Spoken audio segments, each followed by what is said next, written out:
At my father's funeral, while everyone else gathered around the attorney discussing their shares of the inheritance, my son and I stood alone by the window, our names absent from the documents being passed around. My sister Rebecca looked over at me with cold eyes and said, "It's what Dad wanted." My brother Stephen nodded and added, "Maybe if you'd been around more, things would be different." I wanted to sink into the plush carpet and disappear. But before I could say a word, my 16-year-old son Marcus stepped forward, walked right up to the mahogany table where they all sat, and with a voice steady as stone, said something that I'll never forget. Something that changed everything. Before we jump back in, tell us where you're tuning in from, and if this story touches you, make sure you're subscribed, because tomorrow I've saved something extra special for you. The morning of the funeral dawned gray and misty, a soft rain, tapping against the windows of our hotel room. It seemed fitting somehow, the weather matching the heaviness in my chest. I stood in front of the mirror, adjusting the black dress I'd bought specifically for this day, wondering if Dad would have approved of my choice. Marcus knocked on the bathroom door, already dressed in his dark suit, the one we'd bought for his school debate championship last spring. "Mom? You okay in there?" His voice, deeper now than it had been even a few months ago, carried concern. That made my heart ache. "I'm fine, sweetheart," I said, though we both knew it wasn't entirely true. I opened the door and found him standing there, tall and somber, his tie slightly crooked. I reached up to fix it, a moment of normalcy in a day that felt anything but normal. "You look nice," he said, giving me a small smile. Grandpa would have thought so. I swallowed hard against the lump forming in my throat. I hope so. The truth was, I didn't know what my father would have thought. Not anymore. The last 15 years had been a complicated dance of brief phone calls and shorter visits, tension hanging between us like an unspoken accusation. When I left Hartford to pursue my career as a journalist in Chicago, something broke between us. A fracture that widened with every passing year, every missed holiday, every conversation that ended in strained silence. Not that I hadn't tried, I had, in my way. Cards on birthdays, phone calls on Father's Day, the occasional visit when my schedule allowed. But it never seemed enough.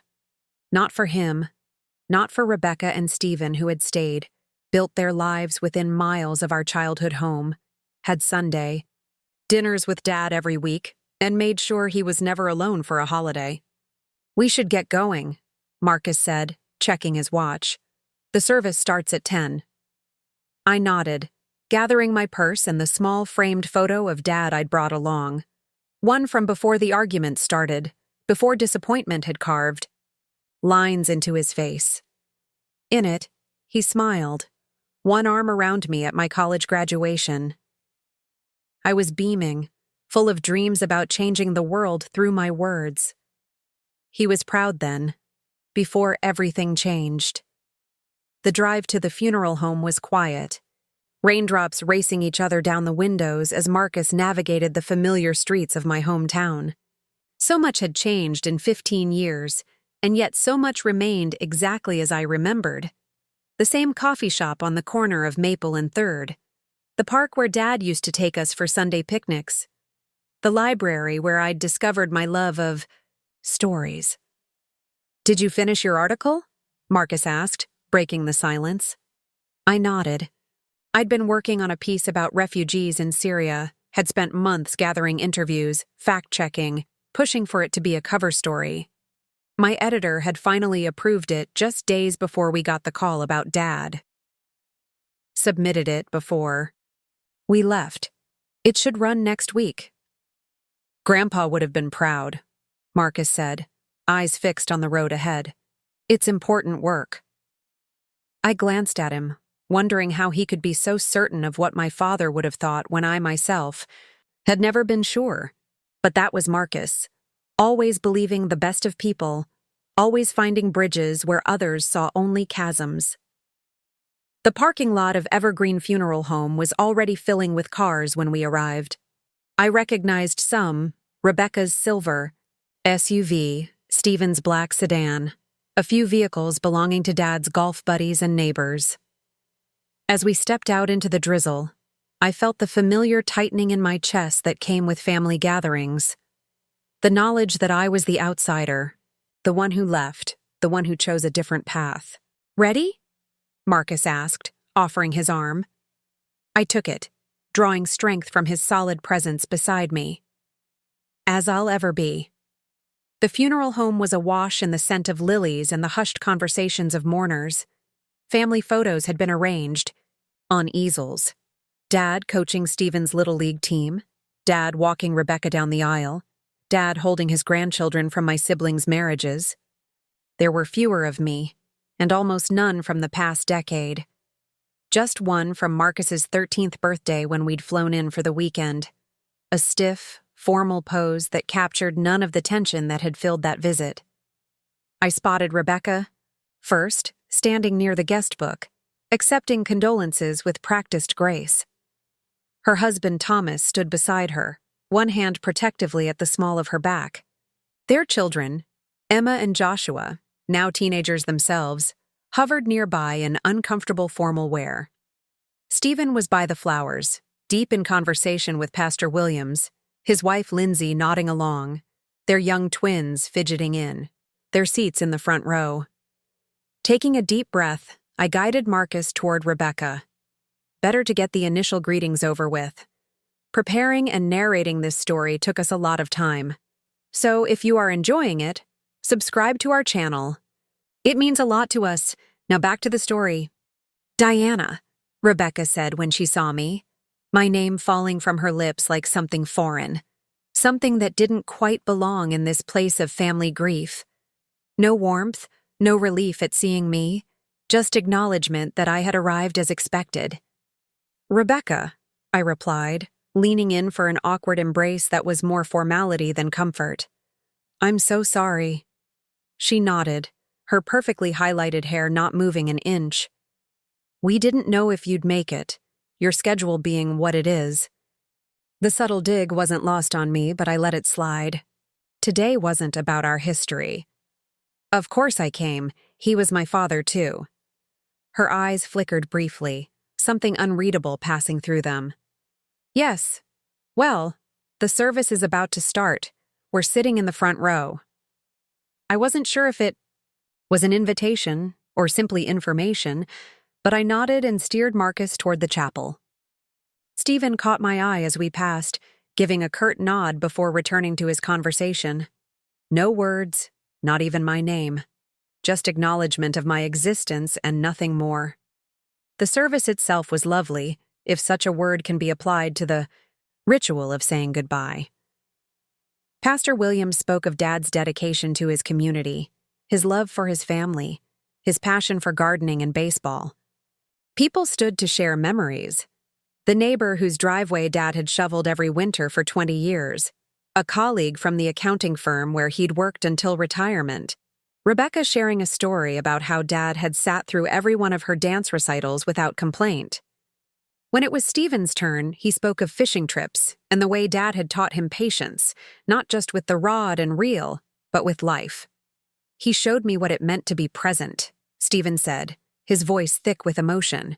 "To show up, day after day, for the people you love." I felt the weight of the words, the unspoken comparison. I hadn't been present. I hadn't shown up, not in the way they defined it. The familiar guilt twisted in my stomach, sharp and insistent.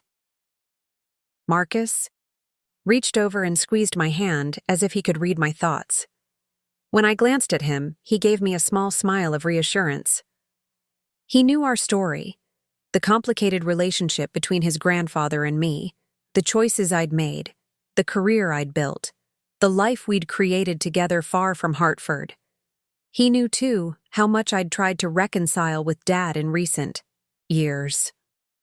The phone calls that went unreturned, the invitations declined, the wall of silence that had grown too high to scale. After the service, we followed the procession to Oakwood Cemetery. The rain had stopped, but the sky remained gray, heavy with unspent tears. We gathered around the gravesite, listened to final prayers, and watched as the casket was lowered into the ground. I placed a white rose on top, whispered a goodbye that contained too many unspoken words, too many conversations we would never have. As the crowd began to disperse, Rebecca approached, her expression carefully neutral. "We're meeting at Dad's house now. The attorney will be there to discuss the will." I blinked, surprised. "Today? I thought these things usually waited." "Dad was very specific," she said, her tone making it clear this wasn't up for debate. "He wanted everything settled immediately, no loose ends." That sounded like Dad, practical to a fault, even in death. "All right, we'll be there." The drive to our father's house was filled with memories. Every street corner seemed to hold one. The ice cream shop where he'd take us after good report cards, the hardware store where he'd spend hours selecting just the right tools for his projects, the park bench where he taught me to tie my shoes. It had been almost 2 years since I'd last visited. A tense Christmas where we'd managed civility, but little warmth. Dad's house looked the same as it always had, the 2-story colonial with blue shutters, the meticulously maintained garden now showing signs of neglect in his final illness, the stone path leading to the front door where our heights had been, measured in pencil marks during childhood summers. Cars lined the driveway and street. As Marcus and I walked up the path, I felt a flutter of anxiety in my chest. These post-funeral gatherings were never easy. The mix of grief and memory, the social navigation when emotions ran raw. Add in whatever the will contained, and it was a recipe for tension. Inside, the house was filled with hushed conversations and the scent of food that neighbors had dropped off. Casseroles, sandwich platters, and cakes lined the dining room table. People stood in clusters, holding plates and sharing stories. I recognized most of them. Family friends, distant relatives, Dad's colleagues, but felt separate somehow, as if watching the gathering through glass. "Diana." Stephen's voice pulled me from my thoughts. "The attorney is setting up in Dad's study. We'll start in about 15 minutes. I nodded. "Thank you."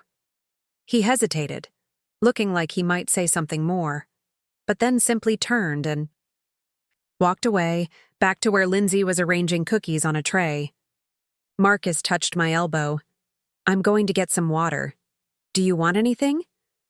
"I'm fine," I said, though my mouth felt suddenly dry. "I think I'll just look around a bit." As Marcus headed toward the kitchen, I found myself drifting through the house, taking in the familiar surroundings. Dad's reading chair by the window, the stack of mystery novels he enjoyed beside it. The mantel crowded with family photos. More gaps in my timeline, but I noticed with a pang that he'd kept the Christmas card Marcus and I had sent last year. The one with us standing in front of the Chicago skyline. I paused at his bedroom door, hesitating before pushing it open. The room was tidy, the bed made with hospital corners as he'd learned in his military days. His reading glasses sat on the nightstand next to a half-empty glass of water and a dog-eared paperback. On his dresser, among his cufflinks and spare change, sat a small frame I hadn't seen before. I stepped closer, my heart catching when I recognized the image.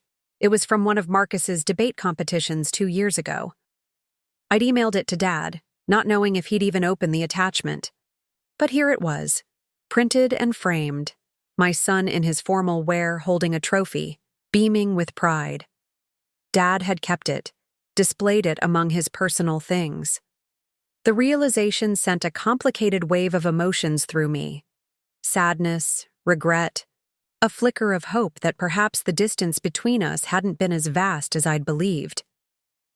"Diana?" Rebecca's voice from the doorway startled me. "We're ready to begin." I set the frame down carefully. I was just going through his things already? Her tone was sharp, accusatory. "No, I stopped myself, took a breath. "I'll be right there."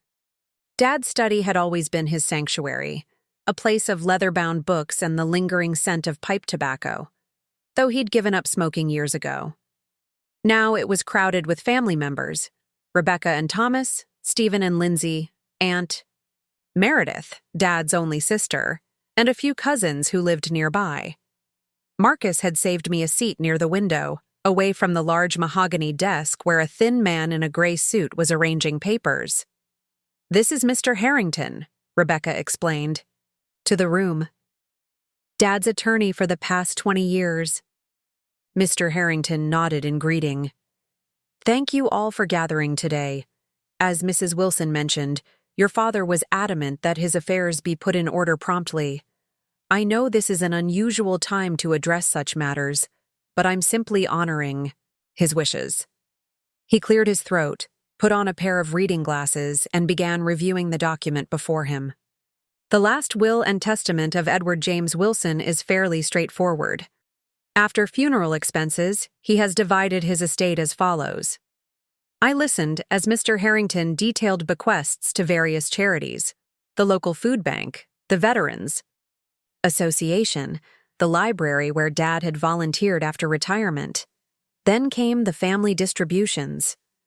To my daughter, Rebecca Wilson Montgomery, and my son, Stephen Edward Wilson, I leave my house and all its contents to be divided equally between them as they see fit. Rebecca and Stephen exchanged glances, nodding slightly.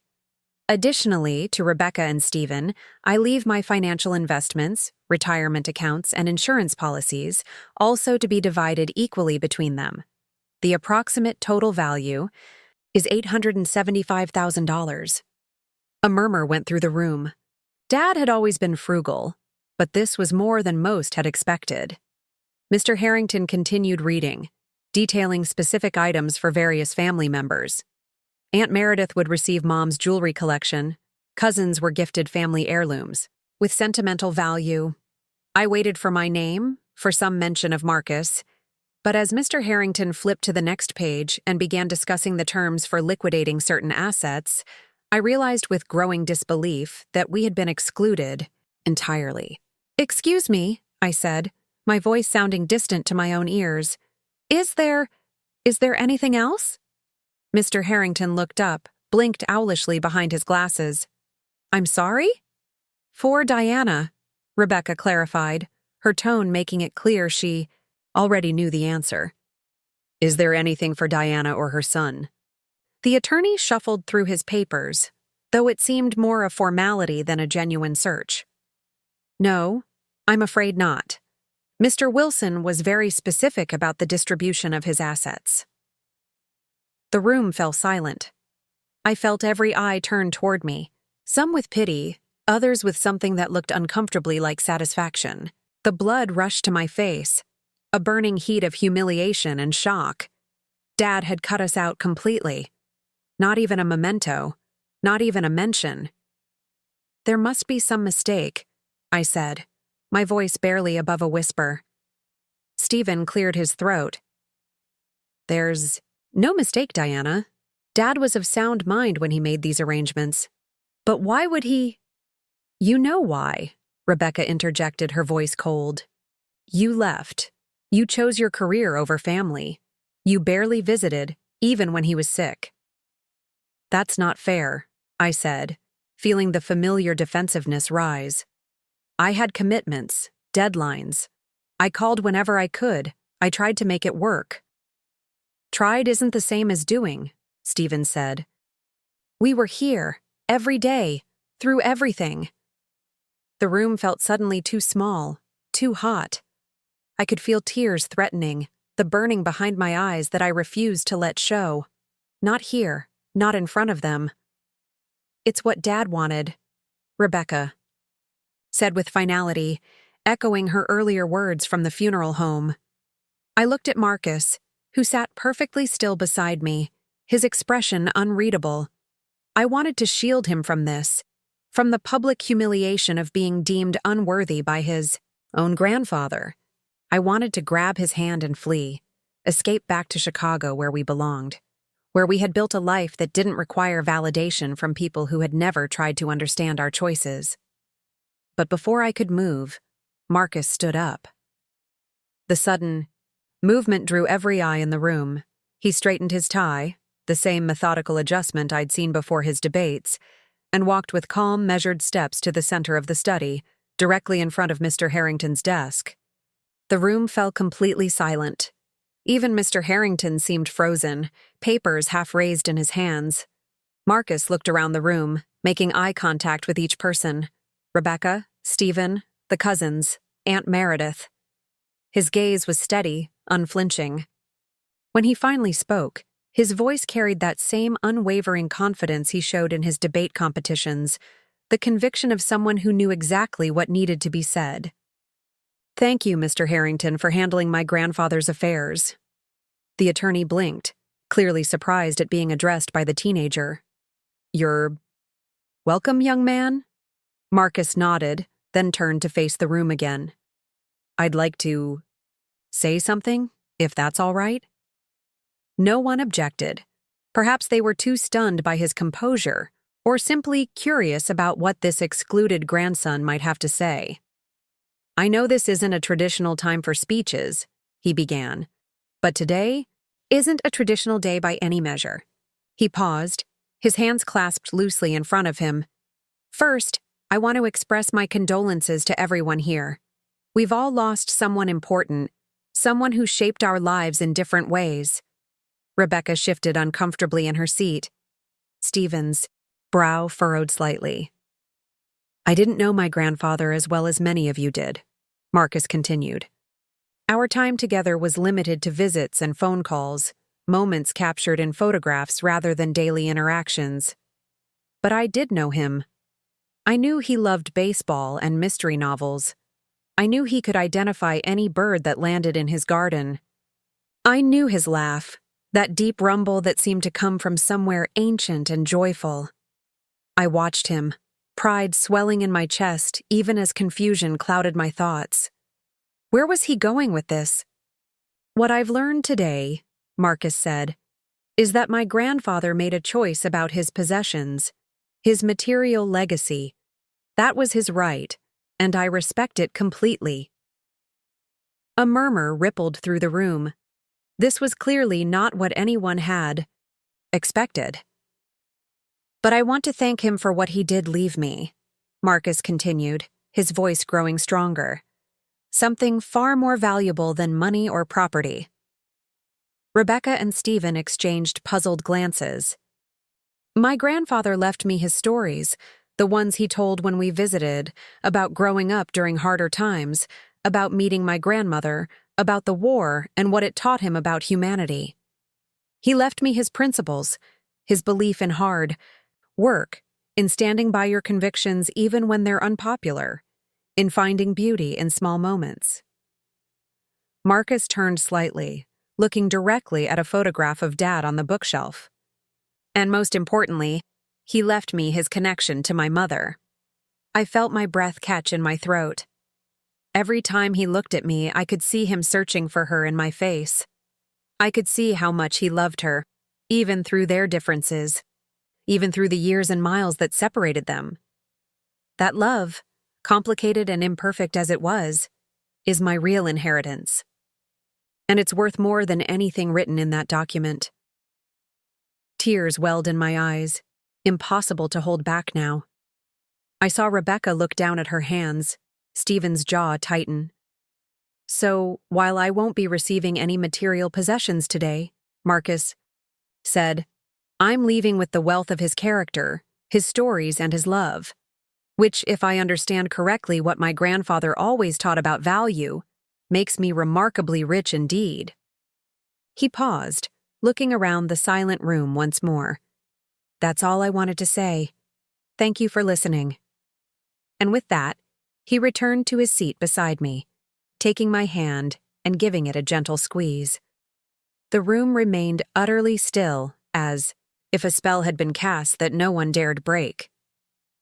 Mr. Harrington's papers rustled as he lowered them to the desk, looking slightly dazed. Aunt Meredith dabbed at her eyes with a handkerchief. One of the cousins cleared his throat awkwardly. It was Rebecca who finally spoke, her voice lacking its earlier edge. "That was very well said, Marcus." Stephen nodded, something shifting in his expression. "Your grandfather would have been proud of that speech. He always respected people who stood their ground with dignity. Mr. Harrington adjusted his glasses, clearly eager to move the proceedings forward. Shall we continue with the execution?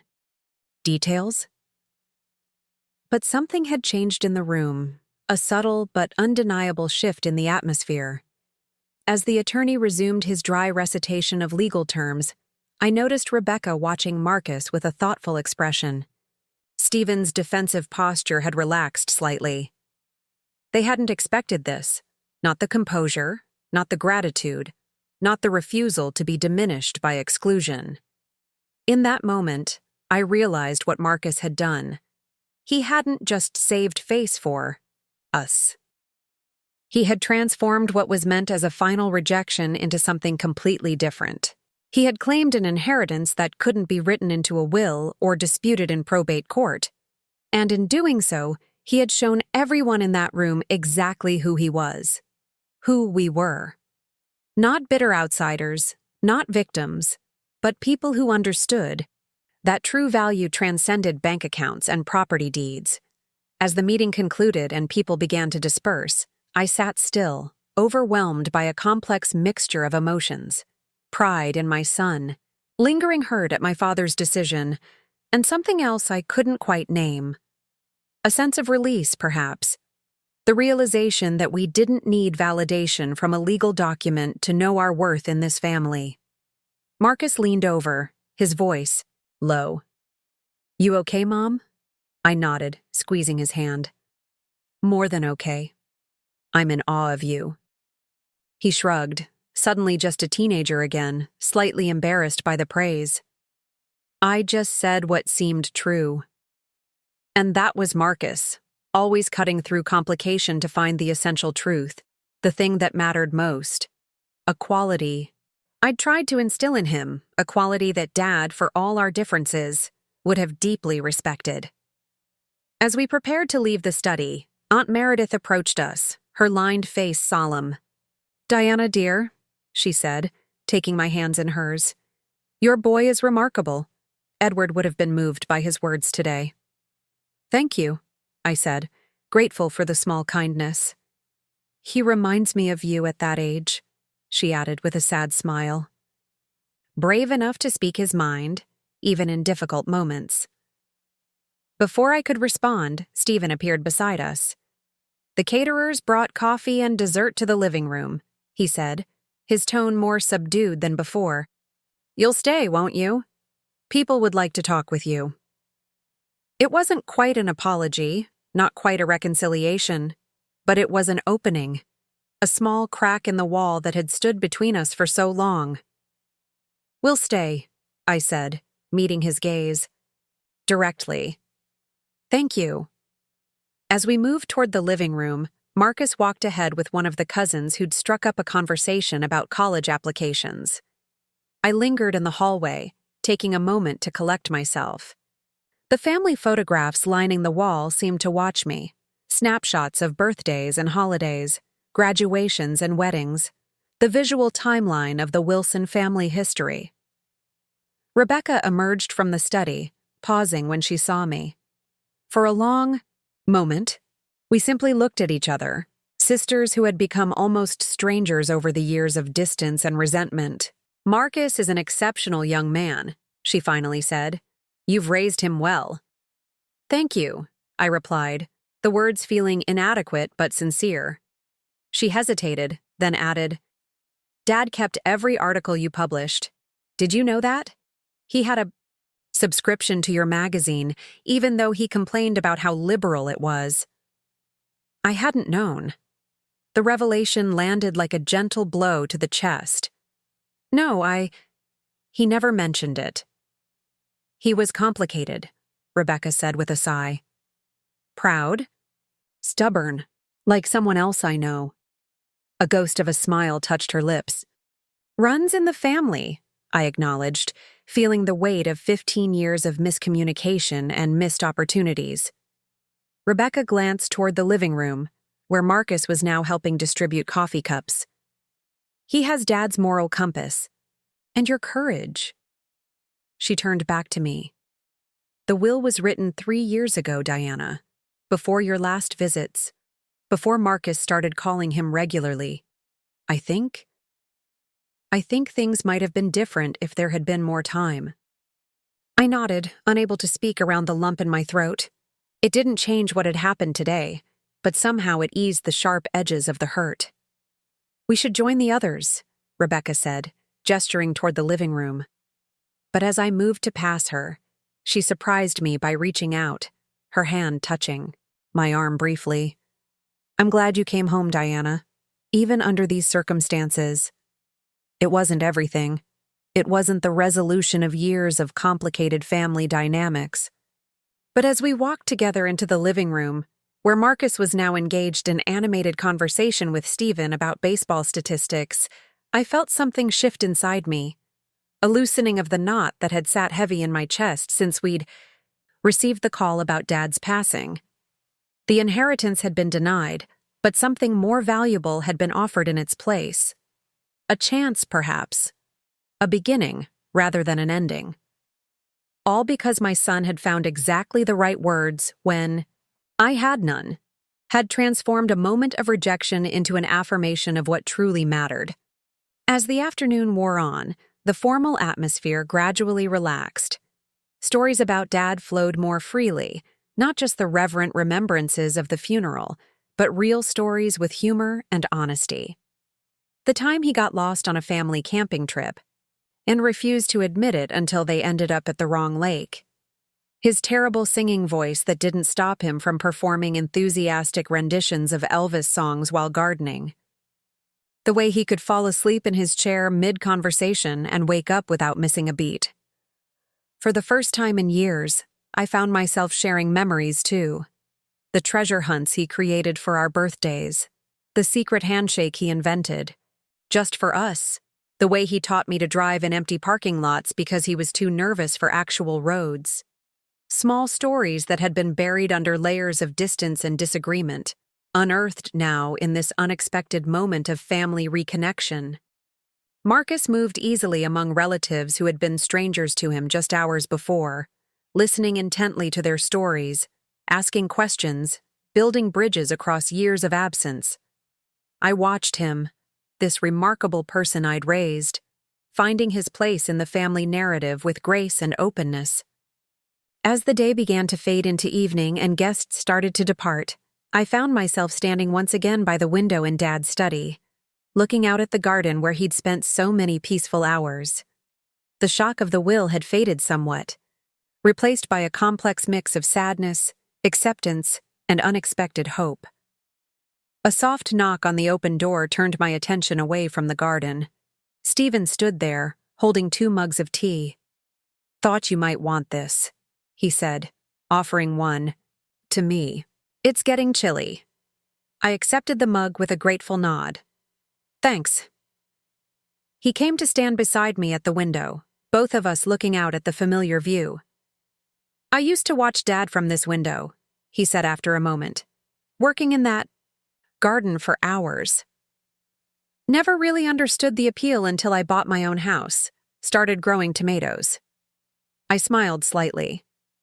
He tried to explain it to me once, said it was about patience and faith. Planting something, nurturing it, and trusting that it would grow even when you couldn't see what was happening beneath the surface.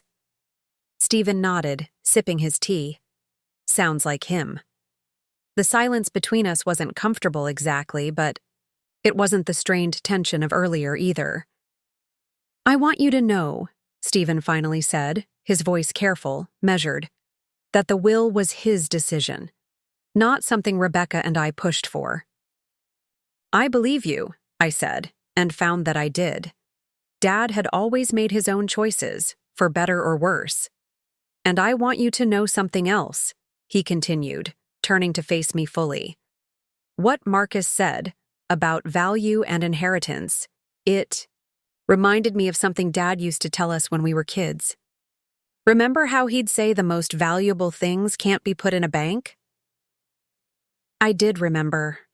One of Dad's many aphorisms, delivered with the certainty of someone who had learned life's important lessons the hard way. Marcus is a remarkable young Man, Stephen said, echoing what others had observed throughout the day. Smart, principled, compassionate. A credit to you, Diana. Whatever else has happened between us all, you should be proud of that. I am, I said simply. He hesitated, then added, there are some things of Dad's, books he loved, his birdwatching journals, photographs, that shouldn't sit in boxes in my attic or Rebecca's basement. Things that Marcus might appreciate, that would mean something to him, if you both would like them. It wasn't a reversal of the will, it wasn't an equal share of the inheritance. But it was an acknowledgement, an offering, a small bridge being extended across the chasm that had grown between us. He would like that, I said. We both would. Stephen nodded, seemed about to say more, but was interrupted by Marcus appearing in the doorway. Mom? Aunt Rebecca is asking if we want to stay for dinner. She's ordering from that Italian place Grandpa liked. I glanced at Stephen, who gave a slight nod. We'd like that, I told Marcus, if you're up for it. Definitely, he said with a smile. Uncle Stephen was just telling me about the fishing trips he and Grandpa used to take. I want to hear more about the one where they got stranded on the lake. Stephen laughed, a genuine sound I hadn't heard from him in years. That was quite a day. Your grandfather was convinced we could navigate by the stars, even though it was cloudy, and neither of us knew the first thing about celestial navigation.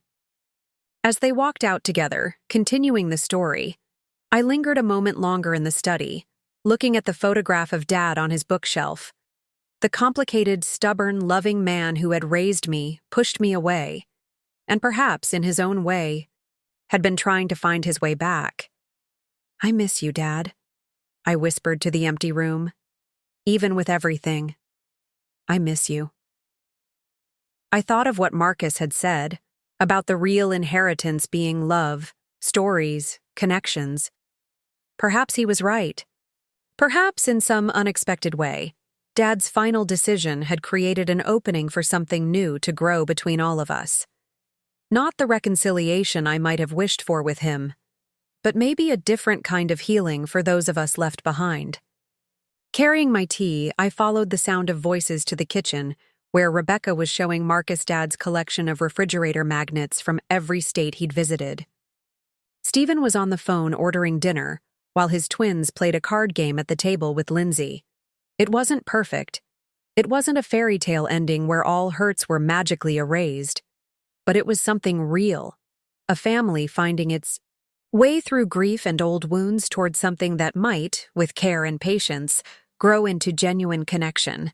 And as Marcus caught my eye across the room, giving me that smile that had been my anchor through all the challenges of single parenthood, I knew that whatever material inheritance had been denied us today, we were, as he had so eloquently put it, remarkably rich indeed.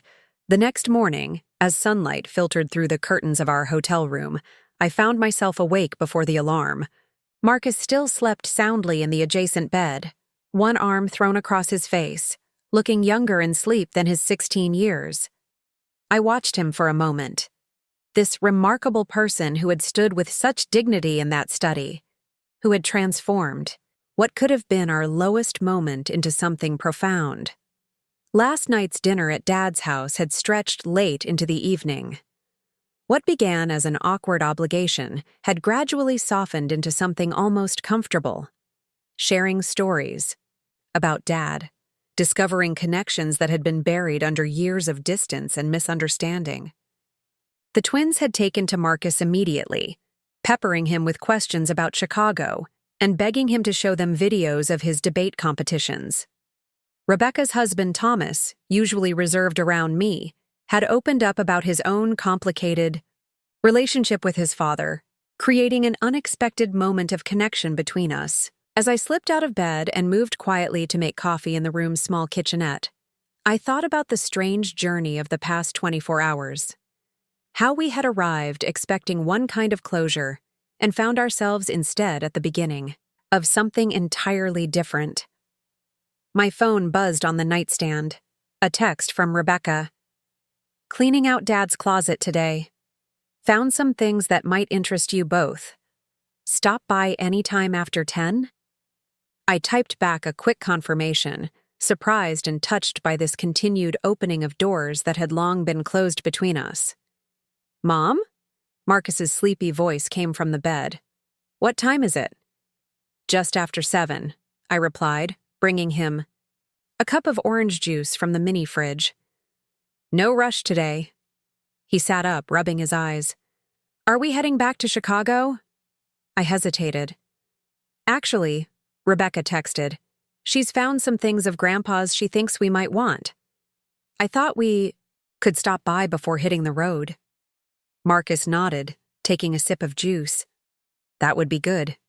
I liked reconnecting with them yesterday. The simplicity of his statement struck me. Where I saw complex history and tentative steps across a damaged bridge, he saw family connection, pure and straightforward. Perhaps that was the gift of his youth, or perhaps it was just who Marcus was, someone who could see the core of what mattered beneath the tangled complications adults created. You were amazing yesterday, I said, sitting on the edge of his bed. What you said in the study. I don't think I've ever been more proud of you. He shrugged, that familiar teenage gesture of modest discomfort with praise. I just said, what felt true. That's exactly why it was powerful, I told him. Truth has a way of cutting through everything else. His expression turned thoughtful. Do you think Grandpa knew? How much we cared, even though we weren't here all the time? The question pierced straight to the heart of what had kept me awake for hours last night. I don't know, I answered honestly. I hope so, I think. I think he struggled with showing love when it didn't follow the pattern he understood. Being physically present, Sunday dinners, traditional family structures. Our relationship didn't fit that mold. But there are different ways to love people, Marcus said. Different ways to show up for them. I smiled, reaching out to smooth his rumpled hair. Yes, there are. That's something I tried to teach you, but sometimes I think you've taught me even more about it. Later that morning, we pulled into Dad's driveway once again. The house looked different in daylight, less imposing somehow, more like the family home of my childhood. Rebecca answered the door in jeans and an old sweater. Her hair pulled back in a casual ponytail, a stark contrast to yesterday's perfect funeral attire. Thanks for coming, she said, stepping back to let us in. Stephen and Lindsay took the kids to the park, but they'll be back for lunch if you can stay. The house was in a state of gentle disarray, the inevitable result of beginning to sort through a lifetime of possessions. Boxes were stacked in the living room, labeled with various family members' names, or donate, or keep. The formality of yesterday's gathering had been replaced by the practical reality of dealing with what remained. Can I help with anything? I offered, feeling oddly out of place yet wanting to contribute. Rebecca nodded. Actually, yes. I've been going through Dad's office and there's a bunch of papers I'm not sure what to do with. You were always better at organizing that kind of thing. The acknowledgement of a skill, a contribution I could make, felt significant. A small recognition of value beyond what the will had stated. As Rebecca led us toward Dad's office, she added, Marcus, there are some books in the den I thought you might like to look through. Dad's mystery collection and some history books he loved. Anything you want is yours. Marcus's face lit up. Really? That would be great. He told me about some of those books when we talked on the phone. Rebecca paused, turning to look at him with genuine curiosity. You and Dad talked regularly? Every other Sunday, Marcus said, for about the last year. I'd call while I was walking to the library to study. We'd talk about books mostly and baseball. Sometimes he'd tell me stories about when Mom was little. Rebecca's eyes met mine. Over Marcus's head, a question in them I couldn't quite answer. These regular calls were news to me too. Something private between grandson and grandfather that Marcus had never mentioned. He didn't tell you? I asked Marcus softly. He shrugged.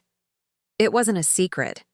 I knew things were complicated between you and him. I didn't want to make it harder. The protective instinct of a child toward their parent, it hit me with unexpected force. All this time I'd thought I was shielding Marcus from the tension in my relationship with Dad, and here he'd been quietly building his own bridge, nurturing his own connection, careful not to disrupt the fragile peace. He looked forward to those calls, Rebecca said, her voice thick with emotion. He would mention them sometimes when I'd stop by. Said you had a good head on your shoulders, a curious mind. Marcus smiled, a mix of pleasure and sadness. I wish I'd known him better. In person, I mean. Me too, Rebecca said, with a glance at me that lacked the accusation I might have expected just a day ago. As Marcus headed for the den and the promised books, Rebecca led me to Dad's office. The room felt different from yesterday, less formal, more lived in. Papers were stacked on the desk, filing cabinets stood open, and cardboard boxes waited to be filled. I started with his correspondence, Rebecca explained, gesturing to the desk. Most of it is routine, bills, insurance, that sort of thing. But there's a drawer of personal letters I thought you should see. She pulled open the bottom desk drawer and lifted out a wooden box, worn smooth with age. I recognized it immediately. Mom had given it to Dad on their 25th anniversary, a handcrafted piece he'd always treasured. Open it, Rebecca said, setting it on the desk before me. Inside, I found bundles of letters tied with twine, carefully preserved greeting, cards and small mementos. As I gently lifted the first bundle, I realized they were organized chronologically, each packet labeled with a year. With a jolt of surprise, I saw my own handwriting on many of the envelopes. My letters, I said softly. He kept them all. Rebecca nodded. Every postcard, every birthday card, every note you sent with Marcus's school pictures, even the articles you mailed him with your little handwritten notes in the margins. I untied one bundle, correspondence from about 5 years ago, and carefully opened a letter I'd written after an assignment in Syria. I'd described the refugee camp, the resilience of the families I'd interviewed, the way it had changed my perspective on what mattered. At the bottom, I'd added a personal note. I wish I could explain this to you in person, Dad. Some things are hard to capture in words alone. I miss you. He'd kept it, not just kept it, but preserved it carefully in this box of treasures alongside. Letters from Mom and Rebecca and Stephen. The distance between us hadn't erased the connection, at least not for him. There's more, Rebecca said, reaching for another box on the bookshelf. This one was newer, a simple cardboard file box labeled Diana Articles. Inside were dozens of magazine issues featuring my work, some with pages marked by paper clips, others with notes in Dad's precise handwriting in the margins. Comments, questions, occasionally a simple good point or well argued. A dialogue he'd been having with me through my work, one I'd never known about. He subscribed to every publication you wrote for, Rebecca explained. Complained constantly about the liberal bias, but never missed an issue with your byline. I traced my fingers over his handwriting, the familiar neat script I'd grown up seeing on grocery lists and permission slips. Why didn't he ever tell me? Rebecca sighed, settling into Dad's desk chair. You know him.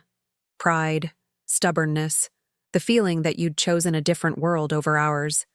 She paused. I didn't help, if I'm being honest. I probably reinforced those feelings. The frank admission surprised me. Why are you showing me this now? Because of what Marcus said yesterday, about real inheritance being in stories and connections. She smiled slightly. And because I found these last night, after you left. She handed me a leather-bound journal from the desk drawer. His writing journal. He started keeping it after Mom died. I read some of it. A lot of it is about you. With trembling hands, I opened the journal to where a bookmark had been placed. Dad's handwriting filled the page, dated just 3 months ago. Diana called today about my birthday. We didn't talk long, never do anymore. The distance feels too wide to cross in a phone call. But I heard the Chicago Tribune is nominating her series on child refugees for a national award. Marcus mentioned it during our Sunday call. She didn't tell me herself. Probably thought I wouldn't care or wouldn't understand why it matters to her. How did we get to this place where my own daughter doesn't know I'm proud of her? That I've followed every step of her career, even when I disagreed with her choices? Maybe especially then. I've been thinking about legacies lately. What we leave behind. The will is done. Assets divided between Rebecca and Stephen, who have been here, present in ways Diana hasn't been. It seems fair on paper. But what about the intangible inheritances? The stubbornness Diana got from me. The moral compass that won't let her look away from suffering, even when it takes her to dangerous places across the world. The courage to choose a path and stick to it, even when it's lonely. These are gifts I gave her too, though I've rarely acknowledged it. Perhaps the greatest inheritance I've given is the example of what not to do. How pride and rigidity can cost you precious years with the people you love. Marcus called again yesterday. That boy has his mother's fire and none of my walls. Reminds me of Diana before we started butting heads. I wish. The entry ended there, unfinished. I closed the journal, overwhelmed by this glimpse into my father's mind, his heart. The complexity of his love, his regrets, his pride all tangled together in words he'd never spoken aloud. There's more, Rebecca said quietly. Entries going back years. He never stopped thinking about you, Diana. Never stopped loving you, even when it seemed like there was nothing but anger between you. I wiped away tears I hadn't realized were falling. I wish I'd known. I wish we'd found a way to talk about these things. So do I, came a voice from the doorway. Stephen stood there, hands in his pockets, looking somewhat uncomfortable but determined. I should have tried harder to bridge the gap. We both should have. I looked up at my brother, seeing him with new eyes, not as the favored son who had stayed, who had received what I was denied, but as someone who had carried his own burdens in this family dynamic. It wasn't just on you, I said. I made my choices too. I could have worked harder to stay connected in meaningful ways. Stephen nodded, stepping into the room. I found something else this morning when I was cleaning out the garage. He held out a small wooden box, hand-carved with intricate patterns. Dad made this last year, in that woodworking class he took at the senior center. It's got Marcus's name on the bottom. I took the box, turning it over to see Marcus's name indeed, carved into the base along with the words, "For stories yet to come." He was planning to give it to him, Stephen explained. I think he was trying to find a way back, to both of you. The three of us stood in silence for a moment, surrounded by evidence of connections that had existed beneath the surface of estrangement. Letters kept, articles saved, gifts planned but never given. The complicated reality of family love, imperfect and enduring. Mom? Marcus appeared in the doorway, arms filled with books. Aunt Rebecca said I could have these. Is that okay? Rebecca smiled at him. Absolutely. Your grandfather would want you to have them. We found something else for you, I said, showing him the wooden box. Grandpa made it. Marcus set the books down and took the box reverently, examining the craftsmanship, running his fingers over the carved patterns. It's beautiful, he said. When he turned it over and saw his name, his eyes widened. He made this for me? For stories yet to come, Stephen read. That sounds like Dad. Always thinking about stories, the ones we tell, the ones we live. I'm going to keep my debate notes in it, Marcus decided. And maybe start a journal, like Grandpa did. As Marcus examined his gift, Rebecca put, her hand on my arm. "There's one more thing," she said quietly. "Something I think Dad would want you to see." She led me to Dad's bedroom, now partly packed up in boxes. From the closet, she retrieved a small safe which she placed on the bed. "The combination is Mom's birthday," she told me. 05-12-46. With trembling fingers, I dialed the numbers. The safe opened with a click, revealing documents, a few pieces of Mom's jewelry, and a sealed envelope with my name written on it in Dad's handwriting. "I found it yesterday when I was looking for his military discharge papers," Rebecca explained. "It was at the very back, like he wasn't sure whether to keep it or send it." The envelope felt heavy in my hands, weighted with unspoken words. "Do you know what's in it?" Rebecca shook her head. "No, but it's addressed to you. It should be yours, whatever it contains." I carefully opened the seal and drew out several sheets of paper, a letter dated just 6 weeks ago. "Dear Diana, if you're reading this, I'm gone, and we never found our way back to each other in the way I hoped we might. The fault for that lies largely with me and my inability to express what matters most. Pride has always been my downfall, something you inherited, for better or worse. I want you to know that despite the terms of my will, you have never ceased being my daughter, and I have never ceased loving you. The decision to leave my material possessions to Rebecca and Stephen was made during a darker time, when I felt your absence as a rejection rather than the necessity of the life you chose. I considered changing it many times, especially after Marcus began calling regularly, reminding me so much of you at that age, curious, principled, unafraid to speak. His mind, these talks with him have been a gift I didn't deserve. Through him, I've come to understand your world better, to see the importance of the work that has taken you so far from home. He speaks of you with such admiration, Diana. You've raised an extraordinary young man, one who embodies the best qualities of our family while avoiding many of our flaws. I've followed your career from a distance, collecting your articles, watching as you've used your voice to shine light in dark corners of the world. While we may have disagreed on politics and approaches, I've always respected your courage and your unwillingness to look away from suffering. In many ways, you're stronger than I ever was. Perhaps my greatest regret is that pride kept me from telling you these things while there was still time. That stubbornness, another family trait, prevented me from picking up the phone and simply saying, "I'm proud of you, Diana. I always have been, even when I couldn't show it.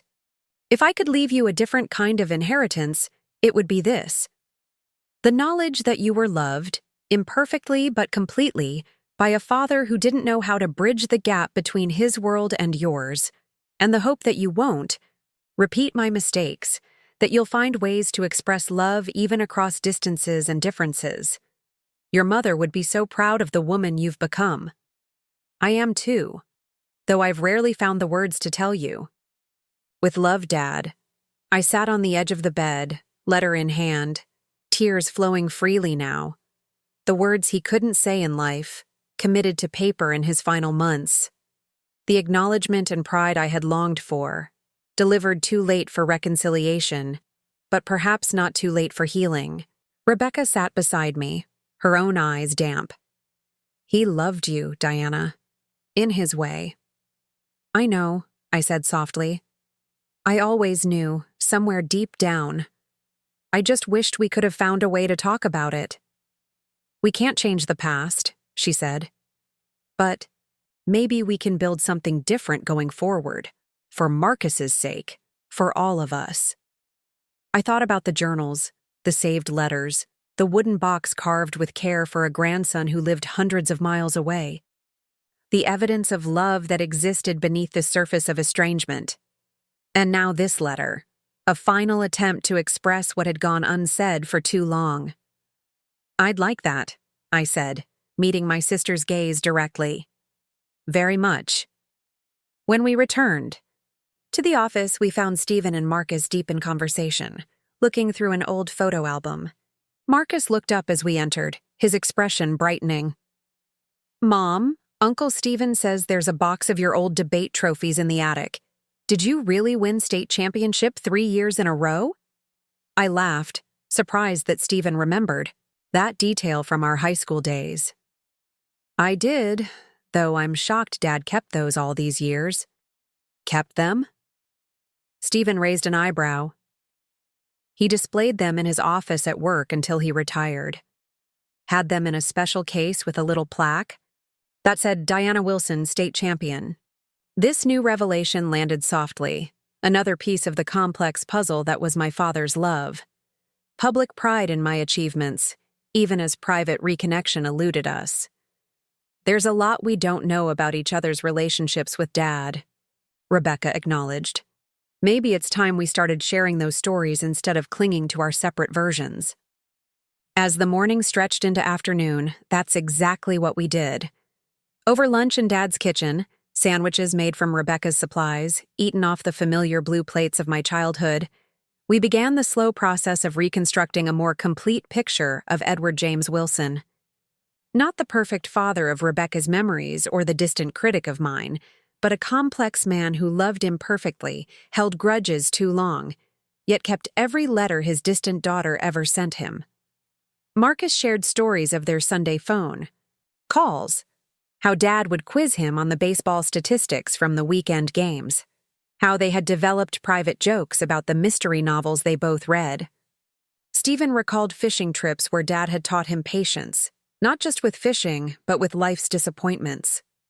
Rebecca spoke of his quiet support during her divorce from her first husband, how he had watched her children every Wednesday, so she could attend night classes to finish her degree.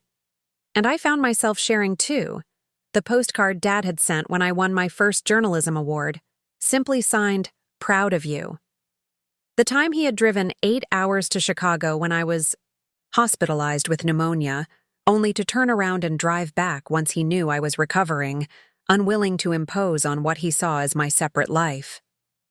Small moments of connection that had been overshadowed by the larger narrative of estrangement. He wasn't perfect, Stephen acknowledged as we cleared the lunch dishes. None of us are, but I think he was trying, in his way, to reconcile near the end. The inheritance doesn't matter, Marcus said suddenly, looking up from the wooden box he'd been examining. I mean, the money and stuff. It doesn't change anything important. Rebecca smiled at him. This nephew she was only beginning to know. You're right. The real inheritance is in these stories, these connections. The material stuff is just stuff. Though some of the stuff matters too, Stephen added, because of the memories attached. Which is why we've been sorting things. We think you both might want, Diana. Photos, books, mementos. By mid-afternoon, we had filled a box with treasures from Dad's life that connected specifically to Marcus and me. His favorite edition of To Kill a Mockingbird that we had discussed during many phone calls, the fountain pen he had used to write his journals, photographs spanning decades of family history, the small wooden bird he had carved when he first took up woodworking. Not the inheritance described in the will, but an inheritance nonetheless. One built on recognition of our place in the family story, our value beyond legal documents and bank accounts. As we prepared to leave, the initial awkwardness of the morning had given way to something gentler, more hopeful. Plans were made for Marcus to visit during summer break, for Rebecca to stop in Chicago the next time her business took her through the Midwest, for regular family calls to stay connected, across the miles that would still separate us. Standing by our car, Rebecca hugged me, a real embrace, not the formal gesture of the funeral. Safe travels home, she said. And Diana, let's not wait for another funeral to see each other again. We won't, I promised, meaning it completely. As Marcus and I drove away from the house, the box of memories secure in the back seat, I glanced at my son in the passenger seat. You okay? I asked. He nodded, looking thoughtful. Yeah, better than okay, actually. I feel like I got to know Grandpa better these past 2 days than in all our visits combined. Me too, I admitted. It's strange how death can sometimes open doors that seemed firmly closed in life. "His letter to you," Marcus said hesitantly. "Was it what you needed to hear?" I thought about the words Dad had written, the pride and regret intertwined in his final message to me. It was not perfect, but real. Like him. Marcus smiled, leaning his head back against the seat. "That's good. I think he'd be happy about how things turned out these past 2 days. Not the will part, but everything after. The connections." As we merged onto the highway that would take us back to Chicago, back to the life we had built together, I realized Marcus was right. The inheritance that mattered most wasn't listed in any legal document or stored in any bank vault.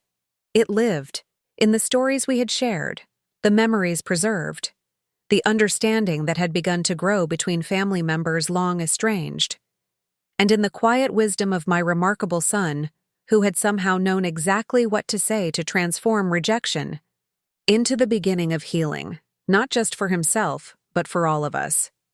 The drive back to Chicago stretched before us, 5 hours of highway threading through the fading afternoon. Marcus had fallen asleep about an hour in, his head resting against the window, the wooden box from Grandpa clutched loosely in his lap, even in sleep. The radio played softly, an oldies station that reminded me of road trips with Dad when I was young. As miles of farmland slipped past, my mind turned over the events of the past 2 days, like smooth stones in a river. The shock of the will, reading, the humiliation that had burned through me as I realized we had been excluded entirely. Then Marcus stepping forward, transforming the moment with wisdom beyond his years. The unexpected openings that had followed, Rebecca showing me Dad's letters, Stephen sharing stories of Dad's pride in my accomplishments, the beginnings of reconnection where I had expected only final rejection. Most of all, I thought about Dad's letter, those words written in his familiar hand, expressing what he had never managed to say aloud. "I'm proud of you, Diana. I always have been, even when I couldn't show it." Why is it, I wondered, that we so often wait until it's too late to say the things that matter most? Why do we build walls of pride and misunderstanding, only to regret them when there's no time left to tear them down? A soft buzz from my phone interrupted my thoughts. An email notification from my editor, Elaine. "Diana, hope you're holding up. Take all the time you need, but when you're ready, I've got an assignment that has your name all over it. Nothing urgent. Call when you're back. Work. The career that had been both my passion and the wedge that had driven between my father and me." I had always believed I couldn't have both, the close family connection and the meaningful work that took me far from home. Had that been true, or simply another wall I had helped to build? Marcus stirred beside me, blinking awake as we passed a highway sign announcing Chicago was just 120 miles ahead. "Hey there, sleepyhead," I said, smiling at him. "Good nap?" He nodded, straightening in his seat and carefully placing Grandpa's box on the dashboard. "I was dreaming about Grandpa, actually. We were fishing, which is weird because we never went fishing together." "Your uncle's stories must have made an impression," I said. "Dad loved fishing. It was his way of finding peace, I think." In the dream. He was trying to tell me something important, but I couldn't quite hear it over the water. Marcus rubbed his eyes, still half in the dream world.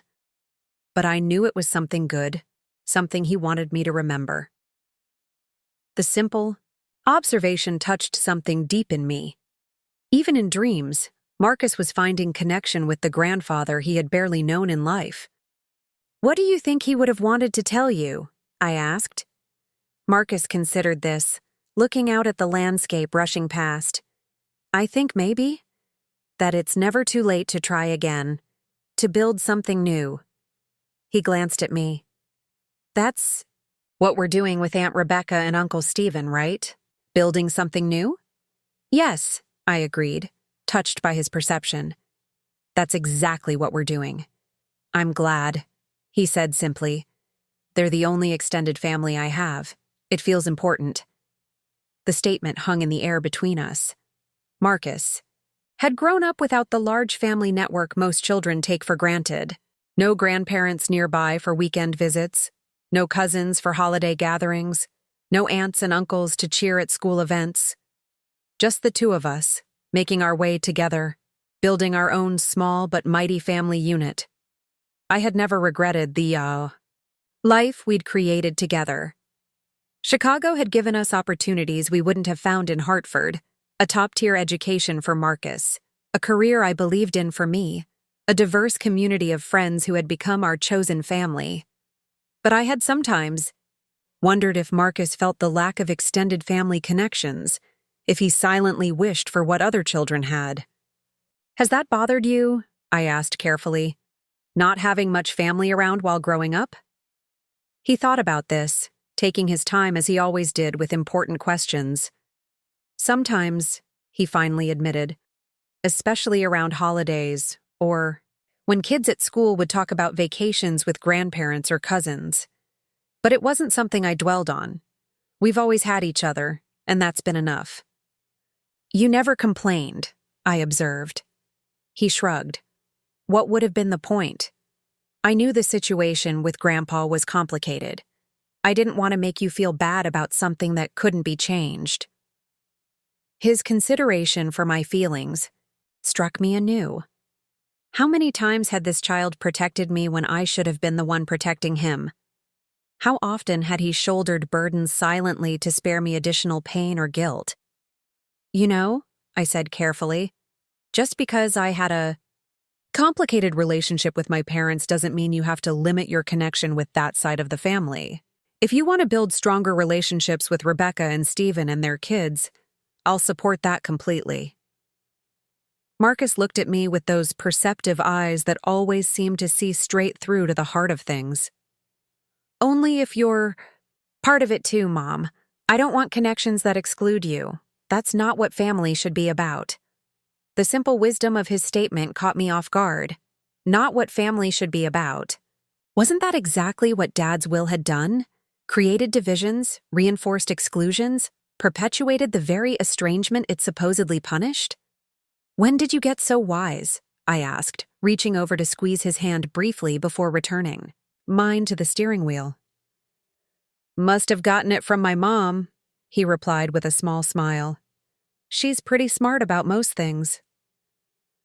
The compliment warmed me as we continued our journey homeward. The landscape gradually transformed from rural, farmland to suburban developments, and finally to the familiar skyline of Chicago appearing on the horizon. Our city, our home. As we pulled into our apartment building's garage, Marcus gathered Grandpa's wooden box and a few of the books we'd brought back, while I collected our overnight bags. Mrs. Chen from the 5th floor was waiting for the elevator when we arrived, her arms full of groceries. "Diana, Marcus, welcome home," she greeted us warmly. "How was your trip?" "Complicated," I answered honestly, "but ultimately worthwhile." "Family always is," she said with the wisdom of her 83 years. "Complicated but worthwhile." In our apartment, everything was exactly as we'd left it 2 days ago.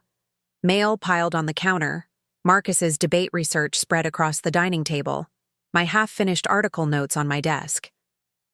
Yet something felt different. We were different, carrying the weight and the gift of all that had transpired in Hartford.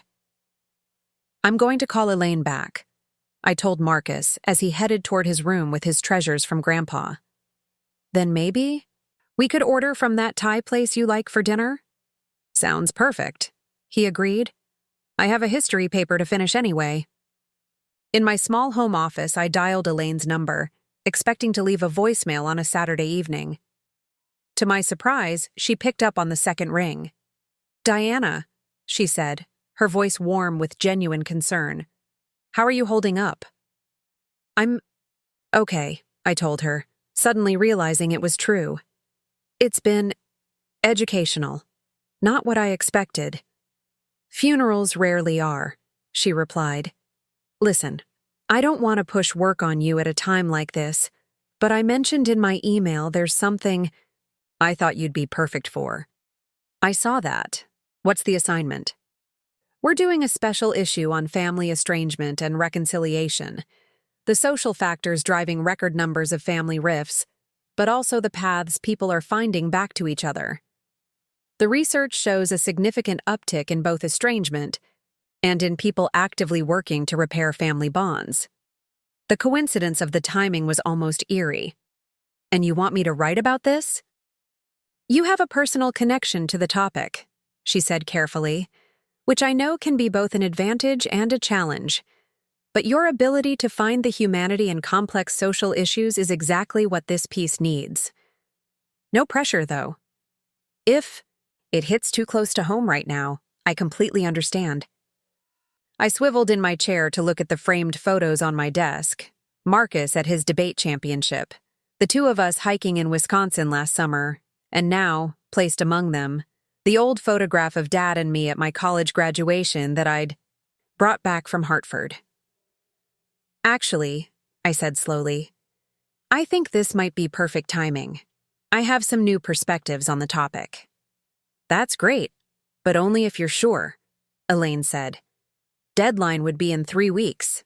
We'd want your usual deep dive, interviews, research, and that personal touch that makes your work stand out. I'm sure, I told her, ideas already forming. I'll start on it Monday. After we hung up, I sat for a moment in the quiet of my office thinking about the assignment, family estrangement and reconciliation. The walls we build and the bridges we sometimes find the courage to construct across the chasms of misunderstanding and hurt. A soft knock on the doorframe pulled me from my thoughts. Marcus stood there, Grandpa's wooden box open in his hands. Mom, look what I found inside, he said, his voice tinged with awe. I moved closer to see what he was showing me. Nestled in the box was a folded piece of paper I hadn't noticed before. Marcus carefully unfolded it to reveal a hand-drawn map. Not a geographical map, but what appeared to be a family tree. Dad had sketched it out in his precise handwriting, tracing the Wilson family back 4 generations. And there, in a recent branch, were our names, Diana Wilson and Marcus Wilson, connected to the rest of the family by clear, unbroken lines. He included us, Marcus said softly, in the family history. I traced the lines with my finger, feeling a lump form in my throat. The will might have excluded us from Dad's material legacy, but in this more personal document he had affirmed our place in the family story. We belonged. We had always belonged. Turn it over, Marcus urged. On the back, Dad had written a note. For Marcus, your place in this family tree is etched in more than ink. Remember that roots run deeper than any surface divisions. Family is family, through disagreements and distance, through misunderstandings and mistakes. You come from a long line of stubborn, principled people who don't always know how to express what matters most. Learn from our failures as well as our strengths, and know that family trees, unlike paper ones, can always grow new branches, heal old wounds, reach toward light even after the darkest seasons. Grandpa Ed. The words blurred before my eyes. Even in his final months, Dad had been thinking about legacy, about connection, about the future of the family tree that would outlive him. He had included us in that vision, even as legal documents said otherwise. He wanted me to have this, Marcus said, carefully refolding the map, to understand where I come from, who I am. Yes, I agreed, my voice thick with emotion. I think that was very important to him. We ordered Thai food and ate at the dining table, clearing away Marcus's debate research to make room for spring rolls and pad thai. As we ate, we shared memories from the weekend, the small moments of connection, the stories we'd learned about Dad, the tentative plans for future contact with Rebecca and Stephen. I was thinking, Marcus said as he reached for another spring roll, maybe we could invite them to visit sometime, show them our Chicago. The suggestion surprised me, though perhaps it shouldn't have. Marcus had always been the one to build bridges to seek connection rather than retreat into hurt or pride. That's a wonderful idea, I told him. They might actually enjoy seeing what our life is like here. Uncle Stephen seemed really interested in my debate team, and Aunt Rebecca mentioned she's never been to the Art Institute. The casual way he referred to them, Uncle Stephen, Aunt Rebecca, warmed something in me. They were becoming real family to him, not just distant relatives we saw at rare intervals. We'll make it happen, I promised. This summer, maybe, when school is out. Later that evening, as Marcus worked on his history paper and I unpacked our bags, I found Dad's letter tucked carefully in my purse where I'd placed it for safekeeping. Reading it again in the quiet of my bedroom, away from the emotionally charged atmosphere of Dad's house, I felt something shift inside me. The words remained the same, but my reception of them had changed. This wasn't just a posthumous apology or a belated expression of pride. It was an invitation to break the cycle, to find new ways of connecting across differences. I hope that you won't repeat my mistakes, that you'll find ways to express love even across distances and differences. Dad had recognized, too late, for his own relationship with me, that love could bridge distances if given voice, if expressed in ways that reached across the gaps between different lives and choices. He hadn't managed to do this in life, but in death, he had offered me a roadmap of sorts. Not to erase the past or pretend the hurts hadn't happened, but to build something new from the wreckage of what had been lost. The next morning, Sunday, dawned bright and clear, the kind of spring day that makes Chicago feel alive with possibility. Marcus and I took our traditional Sunday morning walk along the lake shore, the water sparkling in the sunlight, joggers and cyclists passing us. On the path, "I've been thinking about Grandpa's note," Marcus said as we paused to watch a sailboat glide across the horizon, "about family trees growing new branches." "What about it?" I asked, curious where his thoughts had led him. "Well, it's not just about reconnecting with Aunt Rebecca and Uncle Stephen, though that's important. It's also about expanding our definition of family." He gestured toward the diverse crowd enjoying the lakefront. "Like the Patels downstairs who always bring us samosas on Diwali, or Mrs. Chen who feeds our cat when we're away, or your colleagues who came to my debate championship when you were stuck in that snowstorm in Minneapolis." I smiled, recognizing the wisdom in his observation. Chosen family. Exactly. Grandpa seemed to define family very traditionally. People who lived near each other, saw each other every week, celebrated holidays together. But that's just one model.